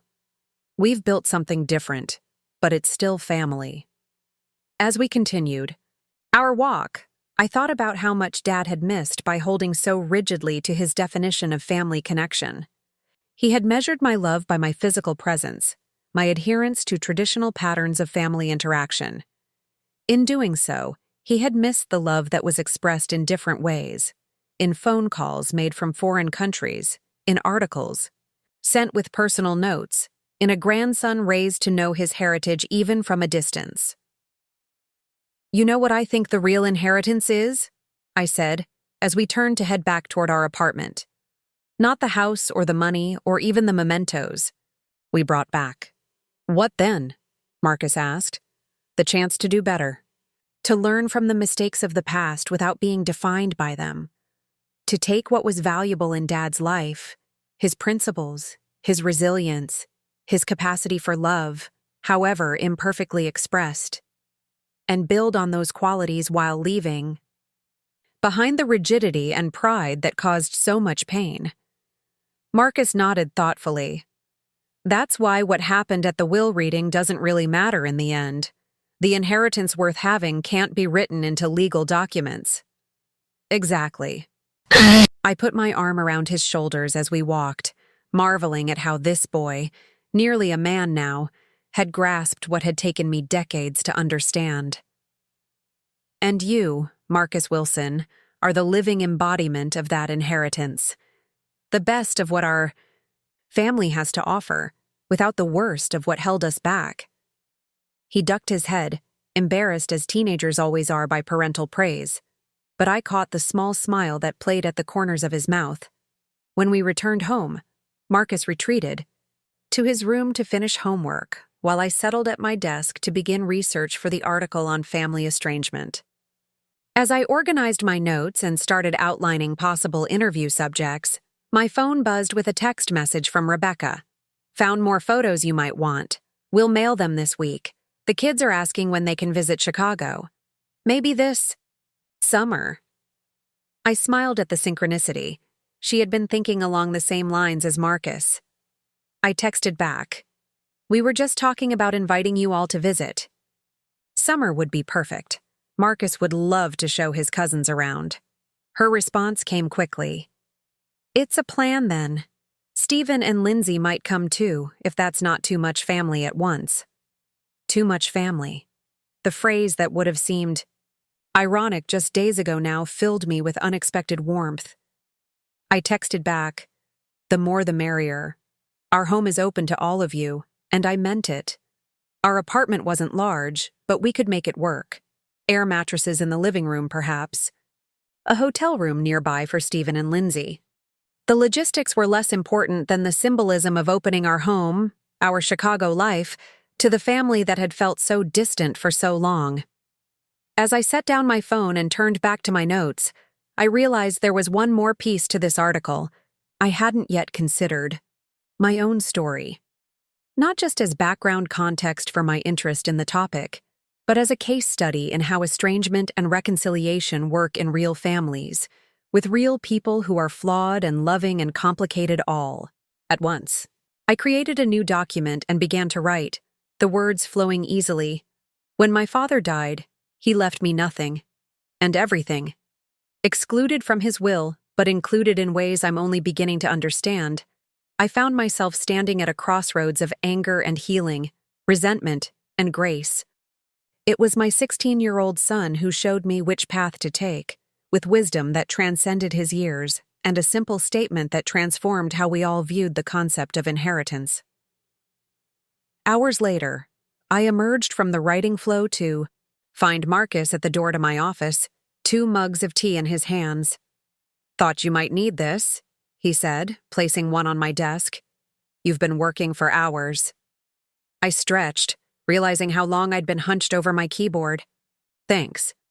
I think I've found my angle for this article." "Our story?" he guessed, perceptive as always. I nodded. "If that's okay with you, I'd change the names, of course." He considered this, sipping his own tea. "I think it's more than okay. It's important. Other families are going through versions of what we experienced. Maybe our story could help them find their way through." That's exactly what I was thinking. "Besides," he added with that small, wise smile that never failed to amaze me, "isn't that what Grandpa's letter was asking for? To learn from his mistakes? To find new ways to express love across distances and differences?" "Yes," I agreed, touched by his insight. "I think Dad would approve of using our story this way." "Then do it," Marcus said simply. "Turn what happened into something meaningful for others. That's what you've always done with your writing. Find the humanity in difficult situations, help people see beyond their own perspectives." As he left me to my work, I thought about how much Marcus had inherited from Dad. Not material possessions, but qualities of character. The moral clarity, the ability to cut through complexity to the truth at the core, the belief in the importance of legacy, of making one's life matter beyond personal comfort or success. And I realized that in his own way, Dad had ensured his most important values would live on through Marcus, through me, through the connections being rekindled with Rebecca and Stephen and their children. Not because of his will, but despite it. Not through things that could be bought or sold, but through the intangible inheritance of principles, stories, and love that transcended the legal documents that had seemed so final just days ago. The inheritance worth having, it turned out, had been ours all along. We just needed the wisdom to recognize it and the courage to claim it as our own. That evening, as the sun set over Chicago, casting golden light through our west-facing windows, I finished the first draft of my article. It wasn't just about family estrangement in the abstract, or even just about our specific experience. It had become a meditation on the nature of inheritance itself, what we truly pass on to the next generation, what matters in the final accounting of a life. When Marcus read over the draft, his eyes shining with emotion, he said simply, "This is it, Mom. This is the real legacy Grandpa would have wanted." And in that moment, I knew he was right.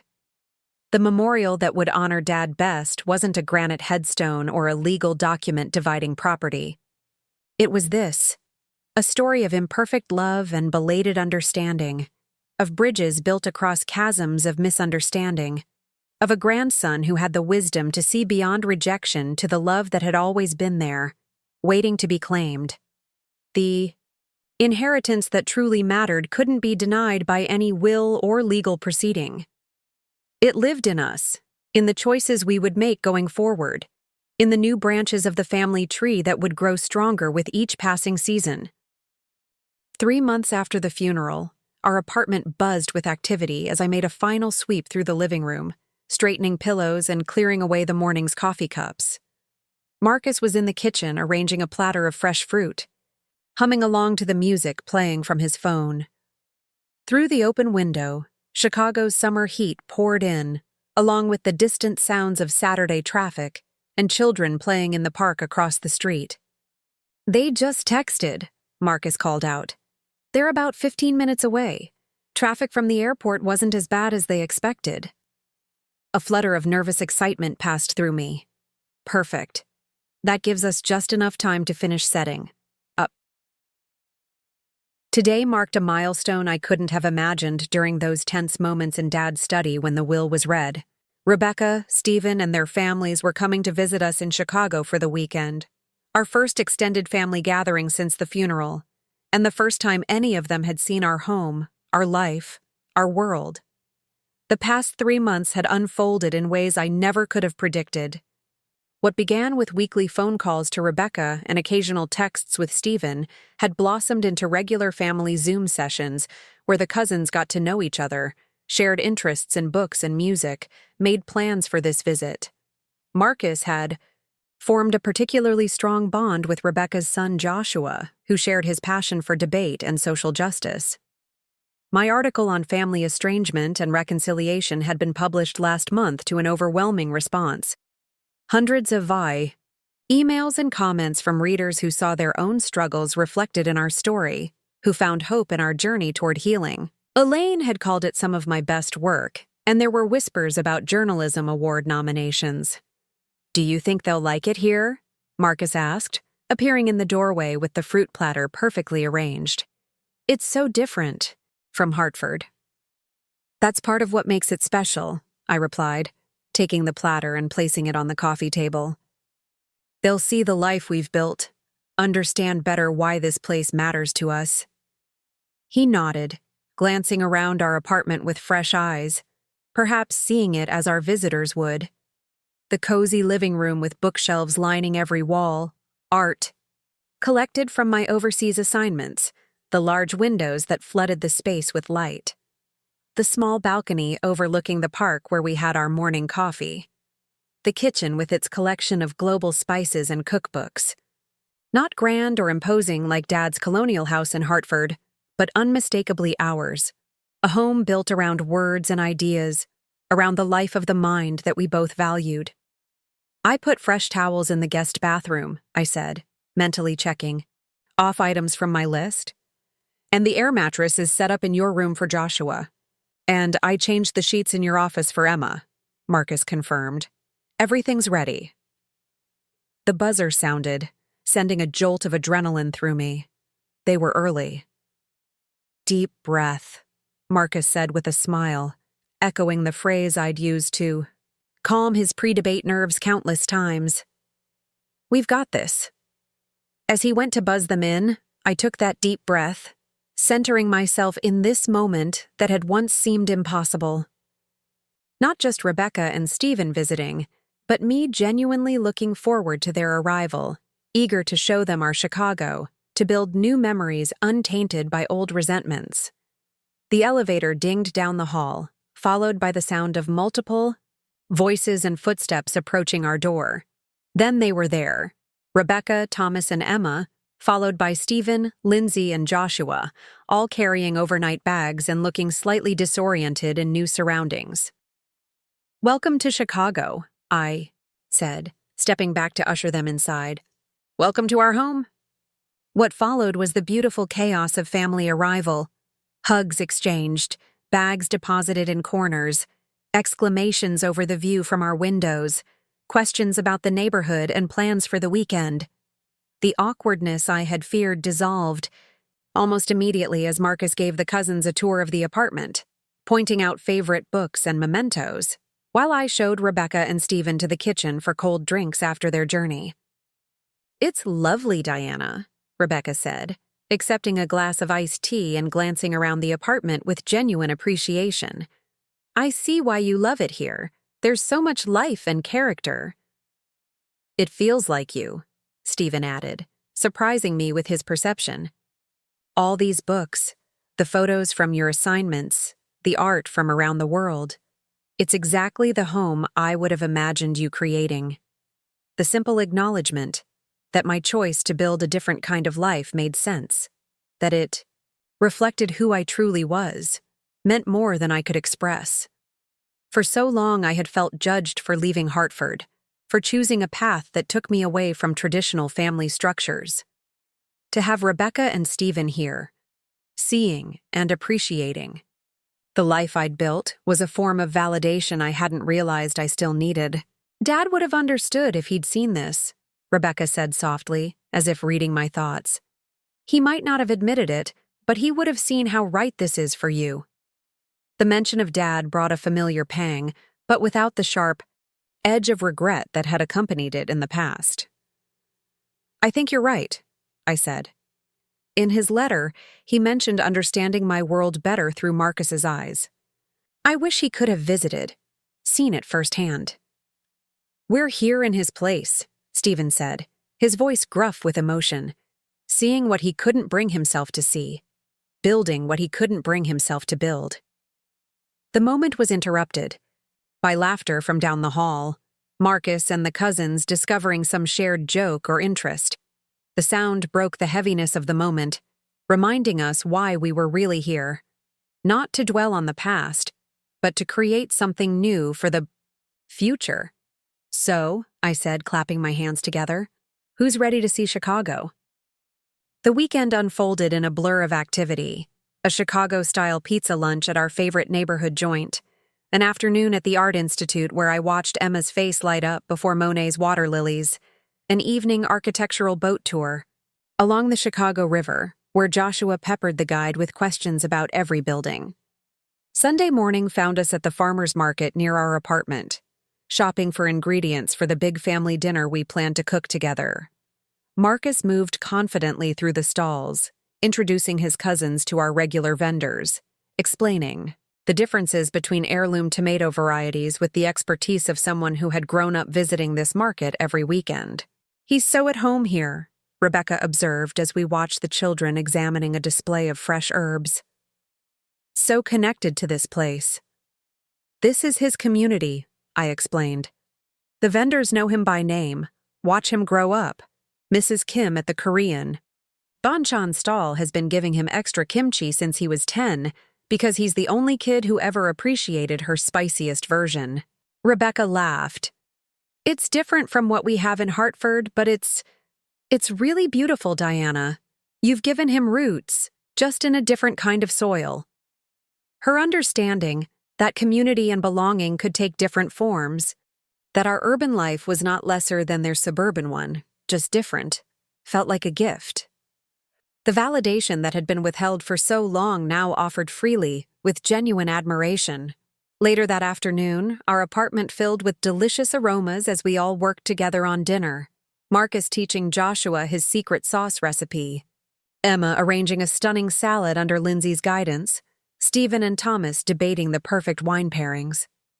Rebecca and I stood side by side at the counter, chopping vegetables and talking softly about Dad, about childhood memories, about the years we had missed in each other's lives. "I've been thinking a lot about inheritance since the funeral," she said, carefully slicing bell peppers into thin strips. "About what it really means to pass something on to the next generation." I nodded, encouraging her to continue. "When Dad made his will, leaving everything to Stephen and me, I think he believed he was making a statement about family loyalty, about who had stayed and who had left." She paused, her knife stilling on the cutting board. "But watching Marcus this weekend, how confident he is, how principled, how he lights up when talking about his debate team or explaining an article you've written.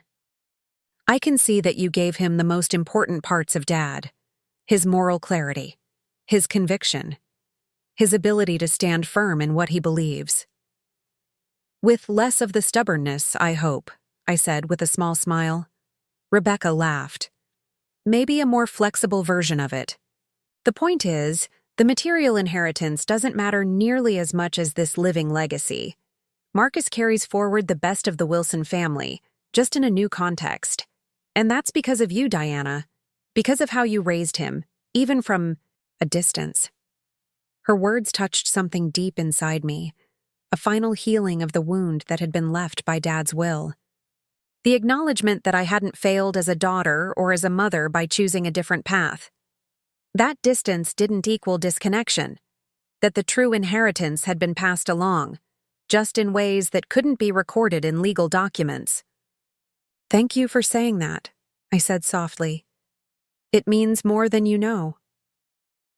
When we gathered around our dining table that evening, 9 of us squeezed together, passing dishes family style, talking over each other and laughing at Marcus's stories about my disastrous early attempts at cooking. I felt a sense of completion I hadn't experienced before. Not because our family was perfect or without complications, but because we had found a way to embrace those complications, to create connection that honored differences rather than demanding conformity. After dinner, as the cousins disappeared into Marcus's room to play video games, and the adults settled in the living room with coffee and the remnants of the berry cobbler we'd made for dessert, Thomas asked about my article. "I've never seen a piece generate that kind of response," he said. "The comments section was extraordinary. So many people sharing their own experiences of estrangement and reconciliation." "It touched a nerve," I acknowledged. "Family estrangement is far more common than most people realize, but it's rarely discussed openly. There's so much shame attached to it, on all sides." "What surprised me most," Stephen said, "was how many people wrote about wanting to reconcile but not knowing how to begin, feeling trapped by years of silence and hurt." "That's the hardest part," Lindsay added. "The longer the estrangement goes on, the harder it is to make the first move. Everyone becomes invested in their version of events, their narrative of who was wronged." "Which is why what Marcus did at the funeral was so powerful," Rebecca observed. "He completely reframed the situation, refused to accept the narrative of rejection, and instead claimed a different kind of inheritance altogether." "He's always been able to do that," I said, pride warming my voice. "See beyond the immediate conflict to what really matters. I'd like to take credit for teaching him that, but I think it's just who he is." "No, it's not just who he is," Stephen countered, surprising me. "It's who you helped him become, the way you've raised him to think independently, to question accepted narratives, to find meaning beyond material success. Those are values you've instilled. Values Dad would have deeply respected if he'd allowed himself to see them clearly." The conversation continued late into the evening, weaving between memories of Dad, reflections on our childhoods, and plans for future gatherings. By the time we all headed to bed, Rebecca and Thomas taking our bedroom while I slept on the couch, something had shifted permanently in our family dynamic. The wall that had stood between Hartford and Chicago, between those who stayed and those who left, had been dismantled not in a single dramatic moment, but through hundreds of small acts of understanding and connection. The next morning, as we prepared for their departure, loading suitcases by the door, exchanging last-minute gifts and promises to call, Rebecca pulled me aside into the kitchen. "There's something I've been wanting to discuss with you," she said, her expression serious. "About Dad's will and the inheritance." I tensed slightly, wondering if some new complication had arisen. "What about it?" "Stephen and I have been talking," she said. "We think Dad made a mistake, excluding you and Marcus. It didn't reflect his true feelings at the end, as his letter made clear. Rebecca, you don't need to—" She held up a hand to stop me. "Let me finish. We're not suggesting changing the terms of the will. That's done. But there was a college fund Dad had set up years ago, separate from the will. It was initially for all the grandchildren, but when he updated his will, he restricted it to our kids only. I hadn't known about this fund, but the information didn't surprise me. It aligned with Dad's decision to exclude us completely." "Stephen, and I want to change that," Rebecca continued. "We want to split it equally among all the grandchildren, including Marcus. It would mean a significant contribution toward his college education, wherever he chooses to go." The offer caught me off guard. We had savings for Marcus's education, and he was likely to qualify for scholarships, but college costs were daunting. More importantly, though, was what this gesture represented: a concrete step toward healing, toward recognizing Marcus's place in the family. "That's incredibly generous," I said, emotion making my voice unsteady. "But are you sure?" Dad's wishes were clear. "Dad's wishes were made during a time when he couldn't see past his hurt and disappointment," Rebecca said firmly. "His letter to you makes it clear he was reconsidering many things at the end. We believe this is what he would want now, to support Marcus's education, his future, to include him fully as a Wilson grandchild." The practical benefit for Marcus was significant, but even more meaningful was this tangible acknowledgement of his place in the family, this concrete statement that the next generation would not inherit the divisions of the past. "Thank you," I said simply, hugging my sister tightly. "Marcus will be so touched by what this represents." "It's the right thing to do," she replied, "and long overdue." Later, as we stood on the sidewalk waving goodbye to their taxis heading to the airport, Marcus turned to me with a thoughtful expression. "This was important, wasn't it? Them coming here, seeing our life?" "Very important," I agreed. "It closes a circle somehow." We walked back upstairs to our apartment, which felt both emptier and somehow fuller after the weekend of family connection. Marcus began gathering sheets from the air mattress while I loaded the dishwasher with breakfast plates. "Aunt Rebecca told me about the college fund," he said as we worked, "about including me with the other grandchildren." I looked up, curious about his reaction. "What do you think about that?" He considered the question with his usual thoughtfulness. "It feels like the final piece falling into place. Not because of the money itself, though that's certainly helpful, but because it represents full acceptance, full inclusion back into the family story." "That's exactly how I saw it too," I said, once again struck by how aligned our perspectives were on what mattered most. "You know," he added, folding a pillowcase with precise corners, "I keep thinking about what I said at Grandpa's funeral, about how his real legacy wasn't in material possessions but in values, stories, connections. I believed that completely. In that moment. I still do."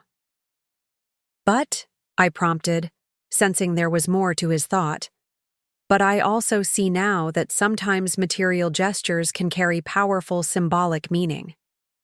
Aunt Rebecca and Uncle Stephen redistributing the college fund is about more than money. It's a tangible expression of belonging, a family commitment across generations. I nodded, appreciating his insight. The physical and the symbolic are often intertwined. Sometimes we need both. "Exactly," he said.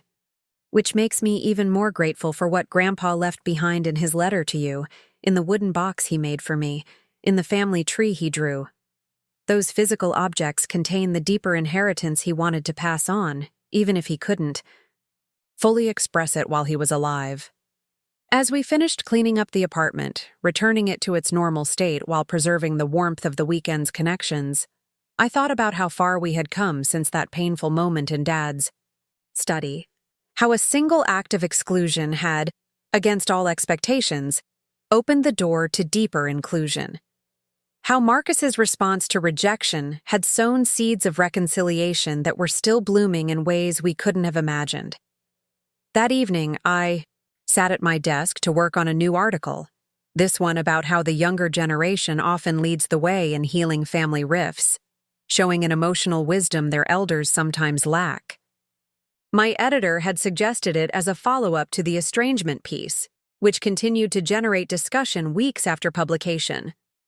As I wrote, I found myself reflecting on the journey we had taken since Dad's funeral, the initial shock and hurt of the will reading, the transformative moment when Marcus stepped forward with dignity and wisdom beyond his years, the slow, sometimes awkward rebuilding of family connections that had followed, the unexpected joy of this weekend's visit, watching Hartford and Chicago blend into something new and hopeful. The inheritance that had seemed denied to us had been reclaimed in ways that transcended legal documents and material possessions. We had found our place in the family narrative, not by fighting against exclusion, but by creating a new story altogether. One where different paths and choices could be honored, where distance did not equal disconnection, where the true legacy lived in values and relationships rather than property and possessions. A soft knock on my office door pulled me from my thoughts. Marcus stood there, a mug of tea in each hand, offering one to me as he had so many times before. "Thought you might need this," he said, setting the steaming cup beside my laptop. "New. Article coming along?" "Just getting started," I replied, accepting the tea gratefully. "But I think it's going to be good. Important." He nodded, leaning against the doorframe. "You know what I was just thinking about? Something Grandpa wrote in his note with the family tree, about how family trees, unlike paper ones, can always grow new branches, heal old wounds, reach toward light even after the darkest seasons." "I remember," I said softly. "It was beautiful." "Well, I think we're doing exactly what he hoped for, growing new branches, healing old wounds. This weekend felt like, I don't know, like the family tree getting healthier, stronger." "It did," I agreed. "Your cousins already want to know when they can visit again. And Rebecca mentioned something about Thanksgiving in Hartford, if we can make it work with our schedules." Marcus smiled, a genuine expression of pleasure at the thought of future family gatherings. "I'd like that. It feels right, connecting with them, building these relationships.